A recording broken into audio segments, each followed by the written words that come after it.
Boa noite, irmãos, boa noite, irmãs. Graça e a paz de Jesus a todos vocês, amém. As nossas crianças saindo. Abra sua Bíblia, por gentileza, no livro de Jó. Livro de Jó, capítulo de número 1. Versículos 20 a 22. Mas já vou te alertar sobre algo, que durante a exposição, durante a ministração da Palavra de Deus, a pregação da Palavra de Deus, nós estaremos também acessando outros versículos, dentro do capítulo 1 e dentro do capítulo 2. Mas o nosso foco maior será exatamente nos versículos 20 a 22 do livro de Jó, do capítulo de número 1. Diz assim a palavra do Senhor: Então Jó se levantou, rasgou o seu manto, rapou a cabeça, prostrou-se em terra e adorou. E disse: Nu saí do ventre de minha mãe e nu voltarei. O Senhor o deu e o Senhor o tomou. Bendito seja o nome do Senhor. Em tudo isto, Jó não pecou, nem atribuiu a Deus falta alguma. Feche seus olhos. Pai bendito, nós buscamos a sua presença agora para esse tempo de pregação da tua palavra. E nós pedimos aos céus, pedimos ao Senhor, que o Senhor, ó Deus, ministre em nossas vidas. Eu somente sou o instrumento do Senhor nessa noite, aquele que sim, o Senhor chamou para a pregação do Evangelho. Mas sem o Senhor nada sou, sem o Senhor não conseguirei, ó Pai, ministrar a sua palavra. Mas também peço para os meus irmãos e irmãs que aqui estão, que da mesma forma, ó Deus, sem o seu auxílio, sem a sua condução, ó Deus, sem o seu poder sobre as suas vidas, por meio do teu Santo Espírito Santo, eles também não entenderão a sua mensagem. Por isso, ó Deus, nós cremos e acreditamos que o Senhor está conosco nesse tempo, e que o Senhor, ó Deus, fala conosco a partir da tua santa palavra. Por isso eu peço ao Senhor, ministre em nossas vidas, em nome de Jesus. Amém. Amados e amadas, em uma visita pastoral, hospitalar, muito recente, na semana passada, durante o momento no qual entrei no elevador, uma outra senhora também entrou, juntamente comigo. E ficamos de frente a frente, olhos nos olhos. E essa senhora, então, muito rapidamente, começou a conversar com outra pessoa que estava ao lado dela. E ela começou a dizer o seguinte, que Deus tinha abandonado ela, que Deus tinha esquecido dela. E toda essa questão a qual ela falava, sobre o esquecimento de Deus com relação à vida dela, era simplesmente porque o elevador demorou demais. E ela argumentava ainda, será que Deus não sabe que eu estou com dor no joelho? Será que Deus não está vendo o meu sofrimento? E essa senhora, então, argumentava mais e falava mais, e a pessoa que estava do lado dela, eu pensei, agora a pessoa vai chamar a atenção dela, vai dizer, Deus não esqueceu de você não, pelo contrário. A pessoa que estava do lado falou assim, eu tenho o mesmo sentimento às vezes. E eu com a Bíblia assim, na frente das duas. Tá? Eu falei rapidamente para elas e disse o seguinte, Deus não esqueceu de vocês.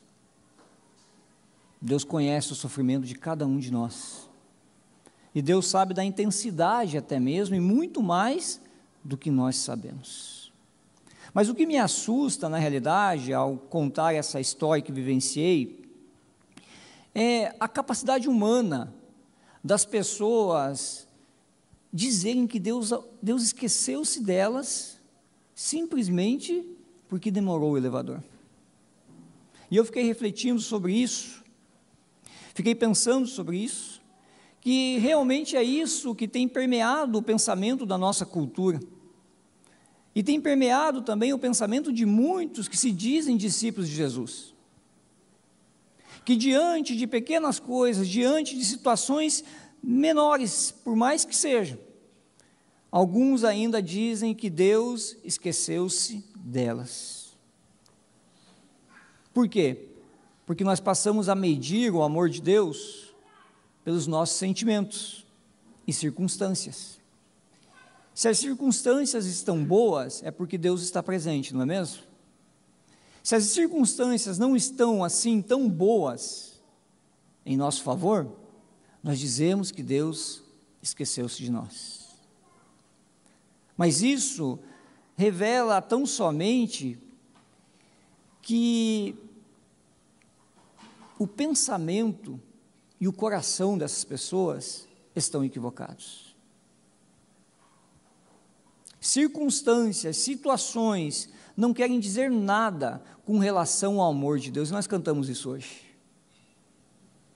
O amor de Deus está pautado tão somente na cruz de Cristo, na maior expressão de amor de Deus na direção das nossas vidas. E eu fico me perguntando que tipo de espiritualidade tem afetado muitos. Esse tipo de espiritualidade é um retrato real das mídias sociais, não é mesmo? Daqueles que nós chamamos de influenciadores, aonde o sucesso da vida cristã é a medida da bênção, aonde a dor é sinal de fracasso, e por algumas vezes, abandono divino.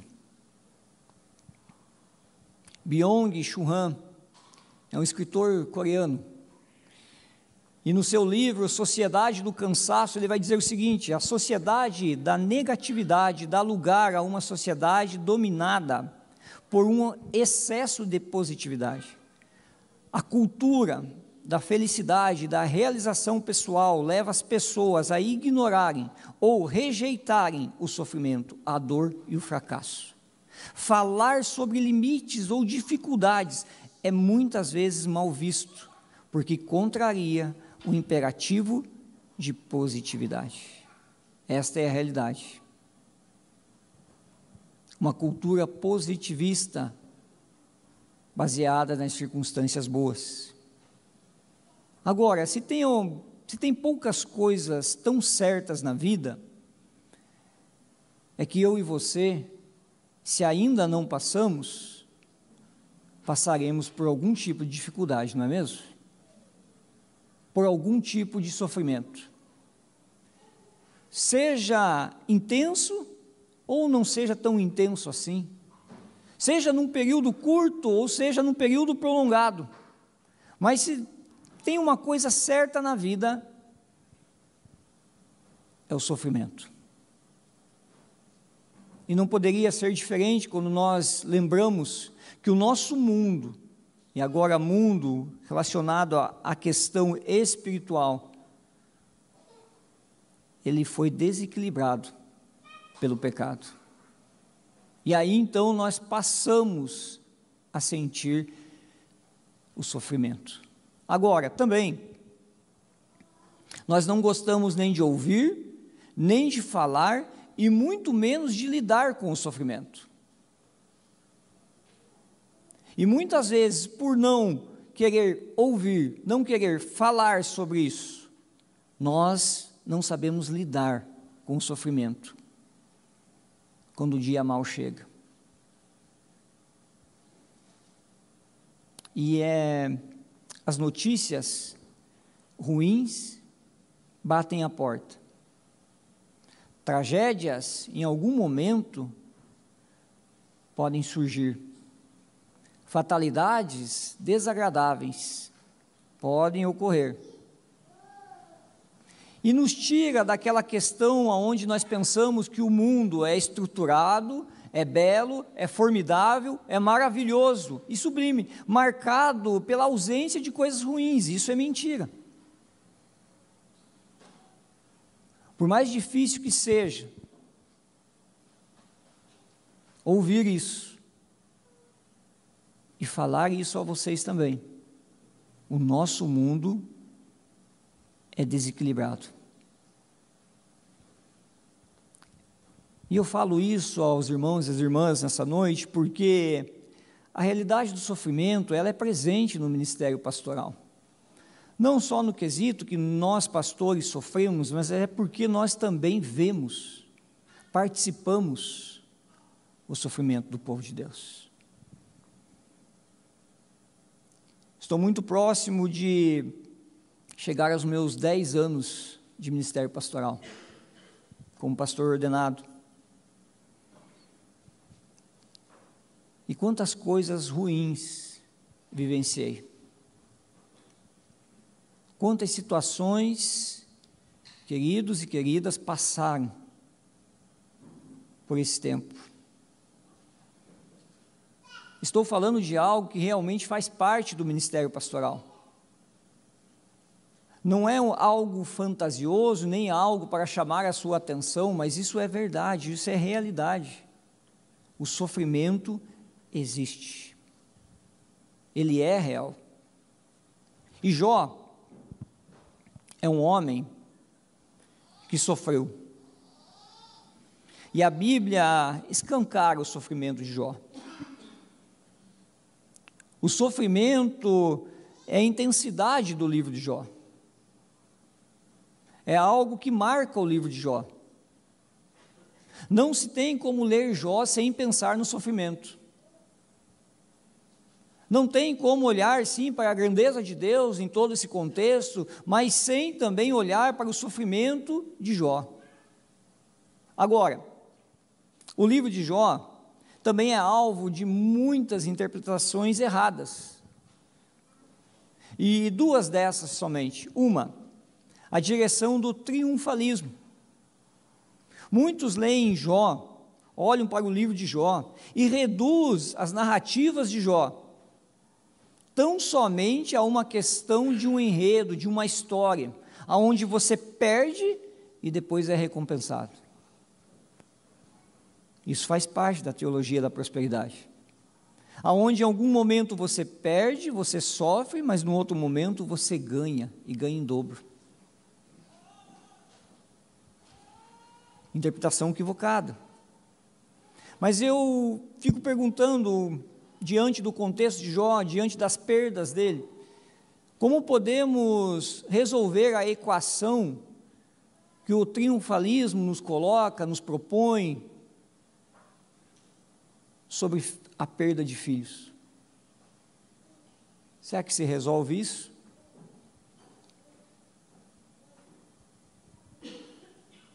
Então, o livro de Jó, para muitos, é uma questão apenas assim: aguente firme, que no final tudo dará certo. Alguns interpretam dessa forma. Outros interpretam, e essa é a segunda forma equivocada, é na direção da ingenuidade. Aonde vão olhar para o livro de Jó, onde vão ler o livro de Jó, e até mesmo de forma piedosa, mas vão entender que o sofrimento uma hora passa, que o sofrimento uma hora acaba, basta ter paciência, basta esperar que tudo vai passar. Mas daí eu fico me perguntando, e se não passar tão rápido assim? E se não passar? São interpretações equivocadas. Porque a questão não é tão somente esperar passar o sofrimento, mas é como nós passamos pelo sofrimento. Como nós damos respostas diante de Deus quando nós estamos sofrendo. A profundidade do livro de Jó nos aponta exatamente para essa questão. Para a questão de um sofrimento gigantesco sobre a vida dele. De algo que realmente eu, mergulhando, entendendo, buscando entender o livro de Jó, eu fico me colocando no lugar, e eu fico imaginando, será que eu responderia positivamente como o Jó respondeu? Porque a dor é intensa, o sofrimento é grande. Mas também o livro de Jó, queridos, não só traz a questão da profundidade do sofrimento, não só escancara o sofrimento, não só demonstra o sofrimento sobre a vida de Jó, mas também o livro de Jó tem sido um instrumento de consolo durante milênios, séculos e séculos. Porque todos aqueles que olham para o livro de Jó, entendem o contexto do livro de Jó, vão perceber que Jó foi consolado, que Jó foi cuidado no tempo do sofrimento. O Jó nos ensina que a fé não é negar ou agir de forma positiva ao sofrimento, mas é uma questão de suportá-lo com confiança em Deus. Mesmo quando Deus fica em silêncio, mas Deus ali está presente. O livro de Jó nos consola porque ele não mascara a dor, porque ele, aos poucos, demonstra assim desespero da alma, mas tudo isso com o tempo é transformado em reverência diante de Deus e transformado em adoração. Por isso, então, os versículos 20 e 22 vão trazer essa questão que Jó prostrou-se em terra e adorou ao Senhor. Mas quem sabe você não esteja tão dentro desse contexto do que Jó passou. Então, em primeiro lugar, eu gostaria de trazer a seguinte reflexão do texto bíblico nessa noite. Em meio ao sofrimento, uma pergunta precisa ser respondida. Em meio ao sofrimento, uma pergunta precisa ser respondida: é possível amar a Deus por quem Ele é? É possível amar a Deus por quem Ele é? O livro de Jó começa descrevendo a história de Jó. Havia um homem na terra de Uz, cujo nome era Jó. Versículo de número 1, capítulo 1. E dali em diante, o livro vai trazer quem era Jó. E vai dizer que Jó era um homem íntegro, reto, temia a Deus e se desviava do mal. Que Jó tinha 7 filhos, 3 filhas. Que Jó tinha muitos bens. E aqui esses bens são entendidos por meio das ovelhas, por meio dos jumentos, por meio dos bois. Um homem próspero. E o próprio texto vai dizer que Jó era o maior de todos do Oriente. Um homem de reputação. O texto ainda vai dizer ali do versículo 1 ao versículo de número 5, que Jó não era só íntegro e reto, mas ele era um homem piedoso. Um homem que se colocava diante do Senhor, até mesmo pelos pecados dos filhos, e muitas vezes ainda de forma hipotética. Porque o versículo de número 5 vai dizer assim: quando se encerrava um ciclo de banquetes, Jó chamava os seus filhos e os santificava. Levantava-se de madrugada e oferecia holocausto segundo o número de todos eles. Pois Jó pensava assim: talvez os meus filhos tenham pecado e blasfemado contra Deus em seu coração. Jó fazia isso continuadamente.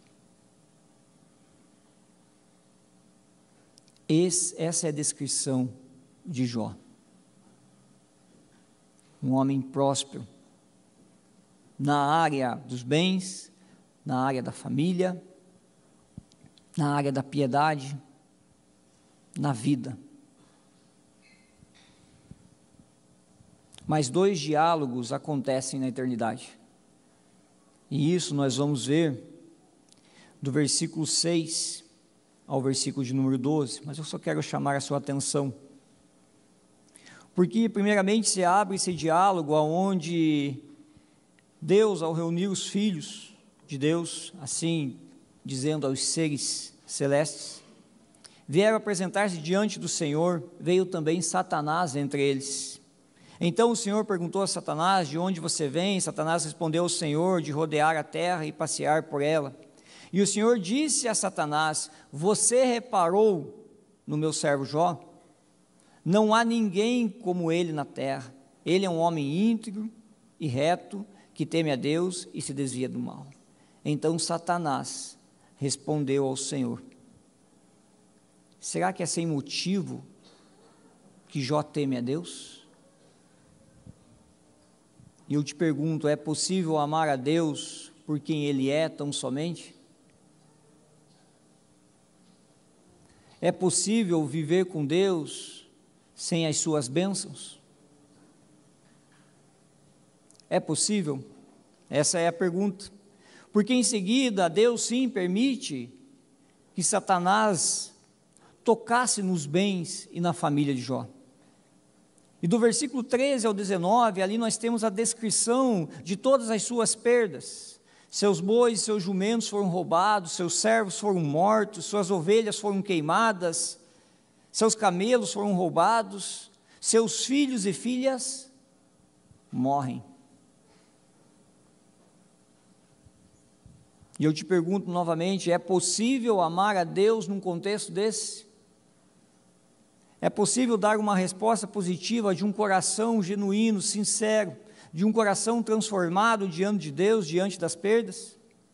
Mas não para por aí, porque o segundo diálogo está lá no capítulo de número 2, versículos 1 a 6. E novamente Deus traz a questão de Jó. Jó é um homem íntegro. Jó se desvia do mal. E não só isso, Deus ainda chama a atenção de Satanás, dizendo o seguinte: você viu? Ele perdeu tudo e ainda conserva a sua integridade para comigo. Então, Satanás vai falar agora algo mais intenso. Jó não se interessa pelos bens. Toca na pele dele. O termo ali é pele por pele. É tocar na vida, na saúde. Deus permite, mas diz a ele, só não tire a vida dele. E nós sabemos que Jó então é acometido de uma doença, do couro cabeludo à sola do pé. E a descrição ali daquela doença, ela é terrível. Vermes se formam ali, pus a todo momento. Jó pegava caco de barro, de vasilha de barro, e passava nas suas feridas. E eu te pergunto, numa condição dessa, é possível amar a Deus por quem Ele é, tão somente? Amamos a Deus ou o Deus das bênçãos?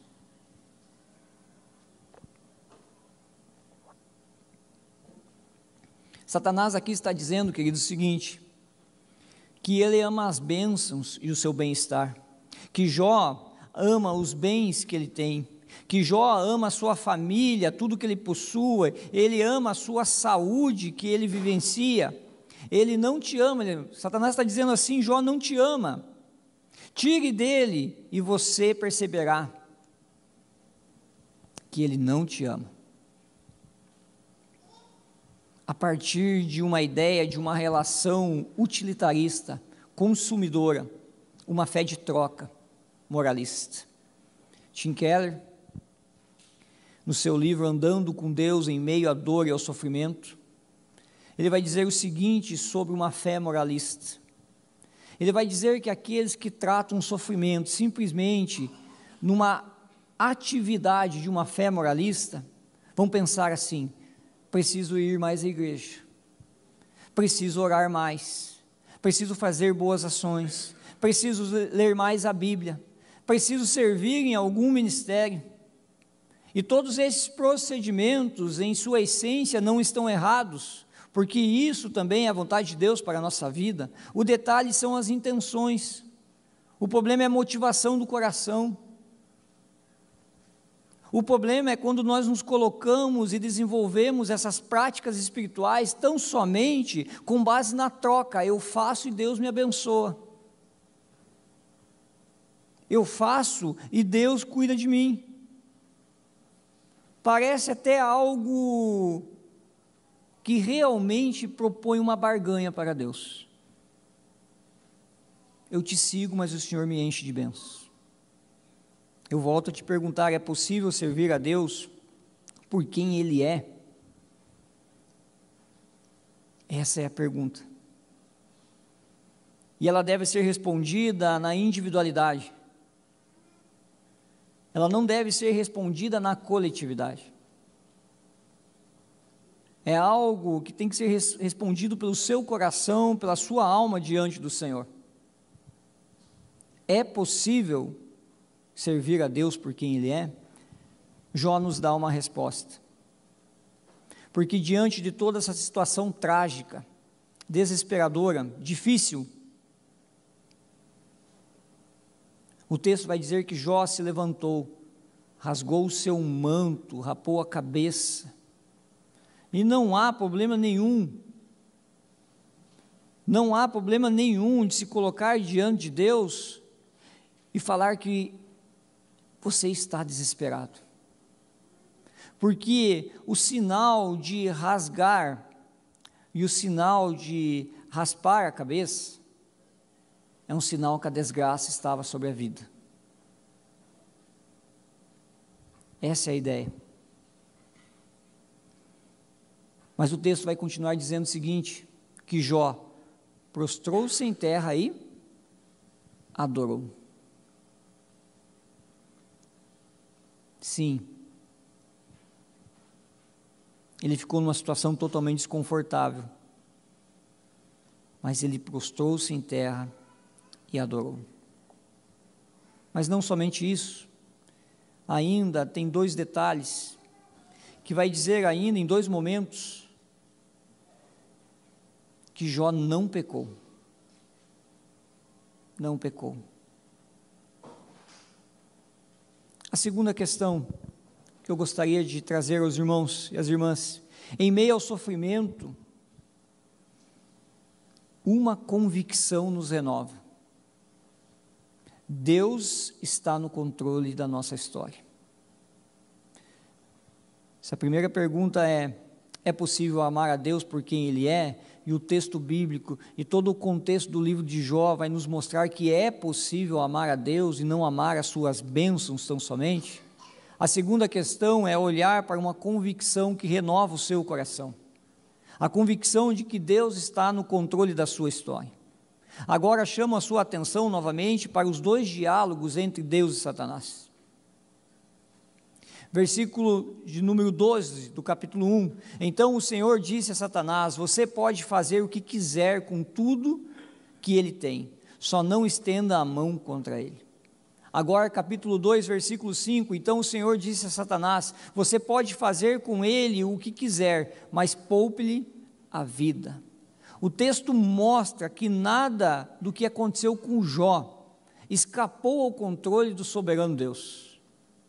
Absolutamente nada.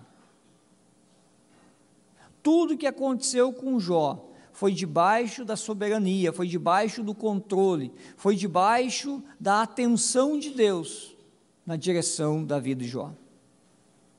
A sua saúde só foi tocada porque o Senhor ali permitiu e até mesmo afligiu a vida de Jó, a saúde dele. A perda dos bens só ocorreu. A sua família, diante dessa trágica questão da morte dos seus filhos, foi porque Deus permitiu que isso acontecesse. Tudo dentro dos limites da soberania de Deus. Deus não está, ou melhor, Deus não é um espectador da dor humana. Não. O Senhor está sobre ela. Mesmo quando nós não compreendemos tudo que acontece em nossas vidas, principalmente quando somos assaltados pelo sofrimento, saiba, traga ao seu coração que Deus está no controle da sua história. Tudo está sob o controle de Deus. 1 Coríntios, abra lá por gentileza a sua Bíblia, 1 Coríntios, capítulo 10.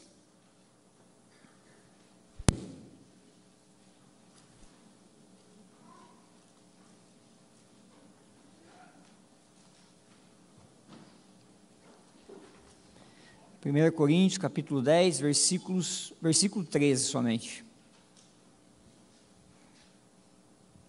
Diz assim: não sobreveio a vocês nenhuma tentação que não fosse humana, mas Deus é fiel e não permitirá que vocês sejam tentados além do que podem suportar. Pelo contrário, juntamente com a tentação, proverá livramento, para que vocês a possam suportar. Duas promessas aqui do Senhor nesse texto, que se enquadram exatamente com a questão do sofrimento de Jó, com a história de Jó. Deus não permitirá que você seja tentado além daquilo que você pode suportar. Deus coloca um limite na história. Deus coloca um limite até onde a sua dificuldade vai, até onde o seu sofrimento pode avançar. Deus coloca um limite na maldade, até onde ela pode chegar à sua vida. Deus é o limitador de tudo isso. Portanto, o seu sofrimento não está esquecido por Deus, não, Deus tem o limitado. Deus tem dito até onde vai chegar, e dali não passa. Mas a segunda promessa é que não só é uma questão de limite, mas ainda Deus providencia livramento. Os meios pelos quais serão utilizados para que você, para que eu, para que a nossa família, no tempo do sofrimento, venha suportar o sofrimento. É uma questão de limite, mas também é uma questão de um Deus que provê os meios, de um Deus que sustenta, de um Deus que cuida de nós no tempo do sofrimento. Esta é uma convicção, queridos, que deve ser renovada dia a dia no nosso coração, na nossa mente. Eu não sei qual é o seu momento, eu não sei qual a intensidade da sua dificuldade, dos seus problemas, do seu sofrimento, daquilo que tira o seu sono, daquilo que requer cuidados, mas Deus sabe, e Ele colocou um limite, e ainda providencia os meios pelos quais você vai passar por ele. As convicções de Jó estavam alicerçadas que o Senhor era o autor da sua história. Aonde podemos ver isso, pastor? No versículo de número 21. Depois de Jó, então, prostrar-se em terra e adorar ao Senhor, porque é possível adorar ao Senhor mesmo diante das dificuldades. Jó disse o seguinte: nu saí do ventre de minha mãe e nu voltarei. O Senhor o deu e o Senhor o tomou. Bendito seja o nome do Senhor. Uma convicção clara de que a história dele estava na presença de Deus. Certa vez, um colega de seminário, que não se tornou pastor, mas certa vez ele contou uma história. Diante do falecimento da mãe dele, o pai dele, por um longo tempo, porque a mãe dele acabou falecendo devido ao câncer. E esse período de câncer foi terrível. O sofrimento vivo, ali, na frente da família. E ele relatou então que por muito tempo o pai dele falava para ele assim: a tua mãe não merecia, a tua mãe não merecia, e repetia isso, a tua mãe não merecia, até que um dia ele falou para o seu pai, com todo amor e cuidado, ele disse assim: pai, a mãe não merecia ter nascido. Pai, a mãe não merecia ter o esposo que teve. Pai, a mãe não merecia os filhos que teve. Pai, A mãe não merecia isso. Porque na realidade nós não somos merecedores de nada. Tudo que temos, tudo que somos, vem das mãos de Deus, não é mesmo? É pela graça de Deus.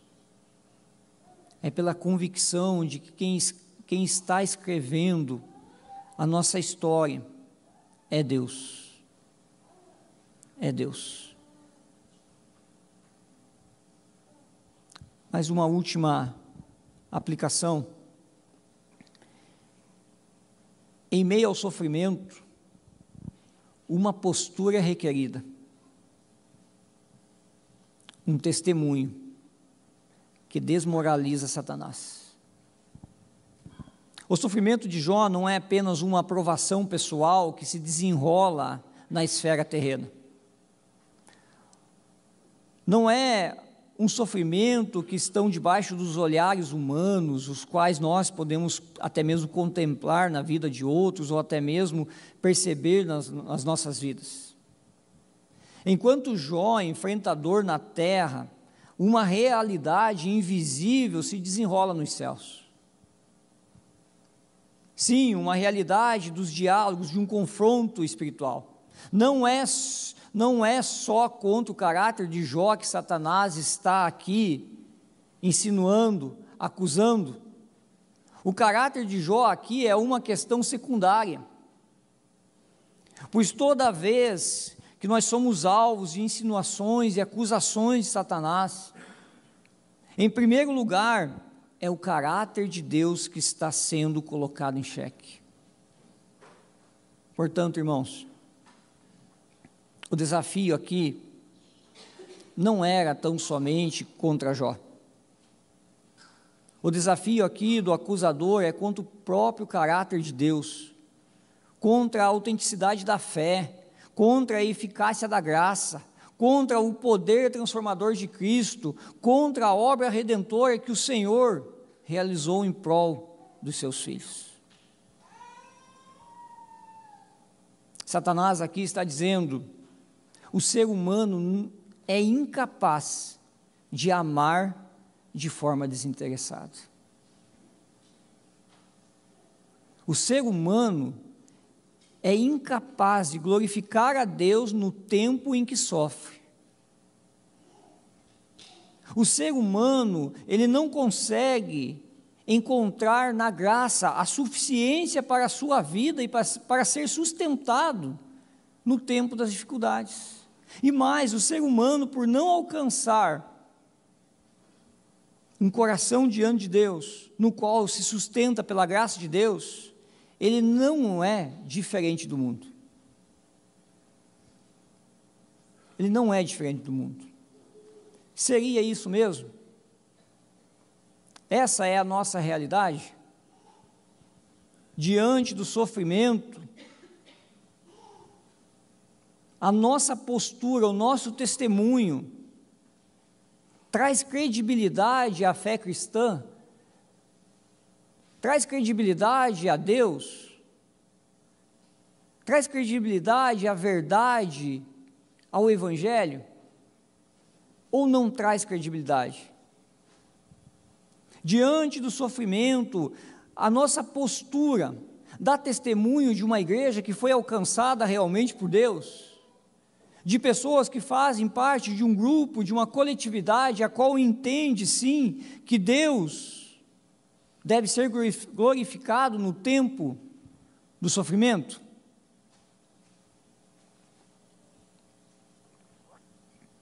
Portanto, é contra a glória de Deus.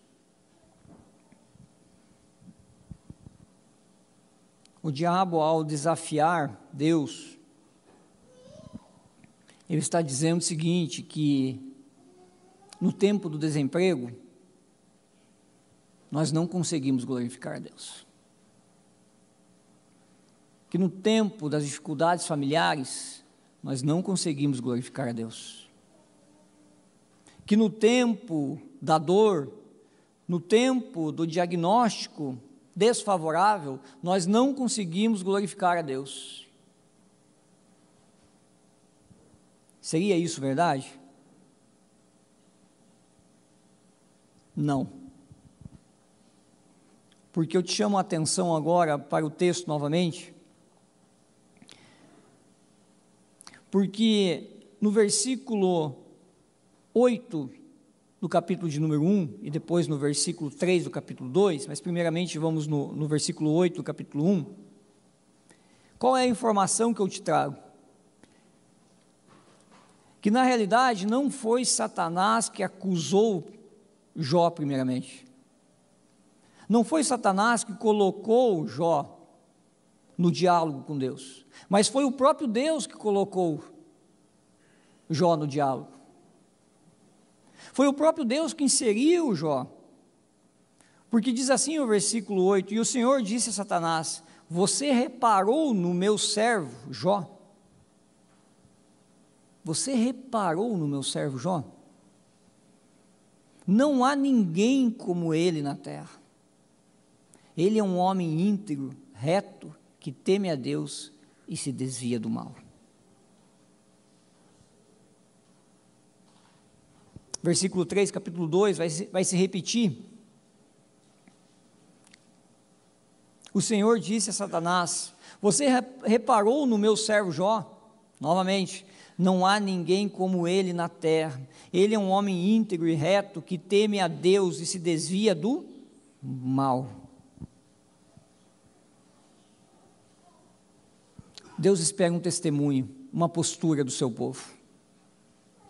Não é uma questão de Deus estar esperando algo de Jó,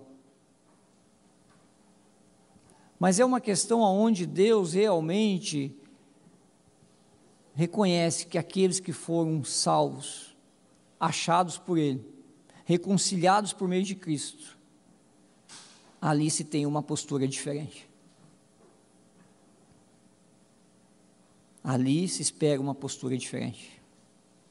Mas no versículo de número 3, capítulo de número 2, e é aí que eu chamo a sua atenção, porque Deus vai dizer o seguinte: Ele ainda conserva a sua integridade, embora você me incitasse contra Ele, para destruí-lo sem motivo. Ainda Ele conserva a sua integridade. Você conserva a sua integridade no tempo do sofrimento, diante de Deus?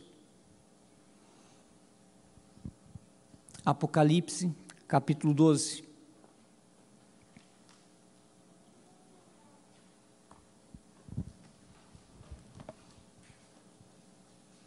Versículos 10 a 12.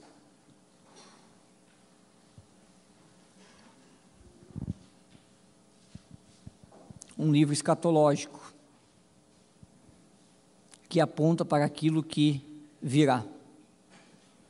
Diz assim: agora veio a salvação, o poder, o reino do nosso Deus, e a autoridade do seu Cristo, pois foi expulso o acusador de nossos irmãos, o mesmo que os acusa de dia e de noite diante do nosso Deus.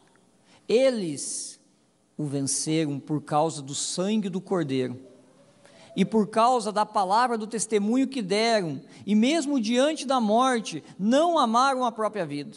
Por isso alegrem-se, ó céus, e vocês que neles habitam, a terra, o mar, pois o diabo desceu até vocês, cheio de fúria, sabendo que pouco tempo lhe resta. Um testemunho que desmoraliza Satanás. Essa é a sua postura diante do sofrimento?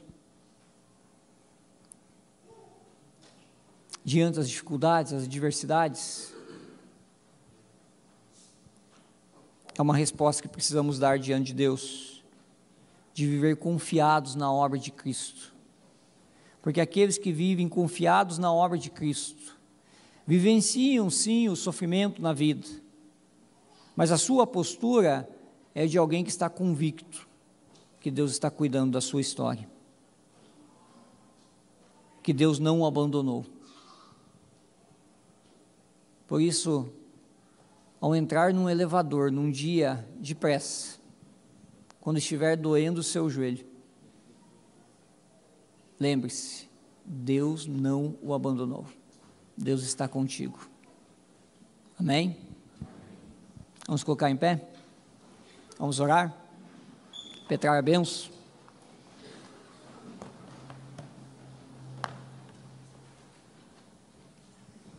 Oremos.